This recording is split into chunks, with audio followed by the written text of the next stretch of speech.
By now, I know many of you are asking about our plans, and I'm grateful for the more than 600 responses on our recent survey. That helped inform us of how you guys are thinking. Well, this week we began comparing your own comfort level and your expectations with the local and federal guidelines that are in place. Throughout this process, our staff has been wrestling with competing and often contradictory information. Some of you are eager to return to normal activity levels. Others of you are nervous about that.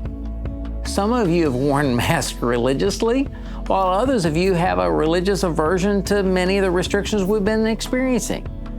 It's a very mixed bag of beliefs and decisions that take us, frankly, into a dozen different directions. All of you, however, have expressed a desire to connect with each other in person somehow. So I've consulted with other pastors in the area and have sought their perspectives, their plans related to how they plan to move forward. So, as we finished a 3-hour marathon meeting to evaluate new data that's coming in, to evaluate the results of the surveys and our own desire to serve our congregation, this is where we stand for now. We will emphasize gathering small until we can gather big. We're working to walk in parallel with other churches in large gathering venues. So for the rest of May, we're not going to gather big inside our campus buildings. We'll continue to host online worship. Some smaller groups will begin to meet together outside on parking lots, in backyards, or on big porches. We'll continue to provide resources for you to do that for the rest of the month. But that conference call with pastors throughout the community made one thing crystal clear to me. Our priorities are to ensure the safety of our people as they gather, wherever, however, and whenever they do so. We want to prioritize your safety, especially the more vulnerable among our church family.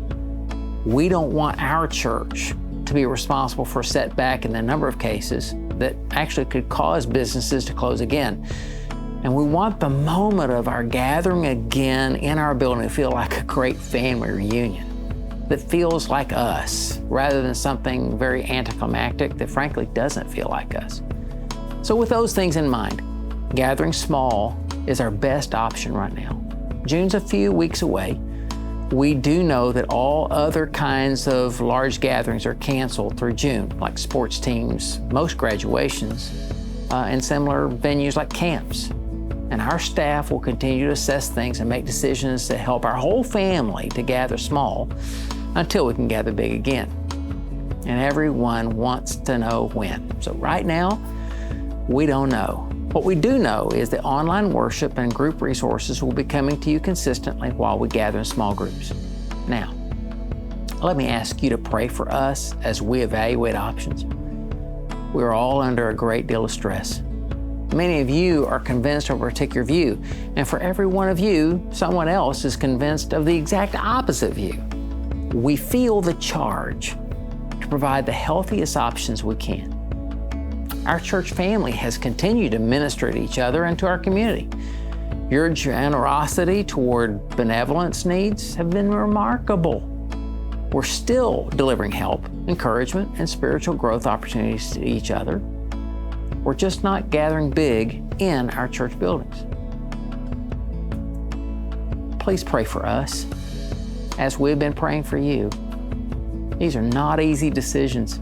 Every single one of them impacts large numbers of people, and we are convinced that the Spirit of God is at work in our community, and many of you have been His instruments of comfort and care and encouragement.